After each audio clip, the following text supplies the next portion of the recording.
Hello everyone, my name is Patrick Angro and welcome to Enigma. This is my entry for the 2019 Gray Matter Games competition. This is a game for 5 to 10 players. It takes about 25 minutes to play and is for ages 10 and up. This game is a party style game about one player that is Enigma. Enigma is going to be creating a unbreakable code that players are going to cooperatively work together to attempt to break. However, there's going to be a spy that's working against them that's going to make their life a little bit more trouble. So the way that the game works, there's 4 decks of cards. There is the yellow deck, which represents the letters that the intelligence, those are the players trying to solve the code, the ones that they're actually going to see, and the actual word.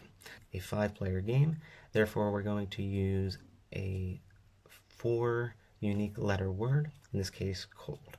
1 letter for each player that is not Enigma. The other decks consist of a red, a blue, and a white deck. Okay. So we have the original code here. We got cold and LGXP. So the intelligence players are going to see this. Their hand is going to get convoluted with some cards. These will be shuffled and dealt out randomly so that all the cards are out in play, all 26 letters. These piles will be handed randomly to each player, with one of them having a spy card in it. The players will take 5 minutes to discuss the cards that they have, what they think this code might be, trying to eliminate some of the letters, also trying to deduce who might be the spy based off of the information they're giving. At the end of the 5 minutes, the players are going to take 1 minute to decide which player in the intelligence will be their representative for this round. They're going to get this Turing card. This Turing card will allow them to make a guess of what the code means, so they can guess the word. If they happen to guess cold, they win. If they don't, then the game moves on. If this card should ever be given to the spy, the game ends immediately with the spy and Enigma winning. The player that receives the Turing card will never be able to receive a Turing card again later in the game, so you have to be careful not to give the card to spy, because over time it'll be slightly more likely that you do. After you've played through that round, you're going to then play through it again, having received the same word with a different code. So we're going to have the players hold on to these cards, and we get a new code. It might look like something like this. So now you can see we still have the word cold, but these actually line up with different letters. So we're going to write this down, provide this information to players, once again convoluting the deck with these extra cards from the alphabet.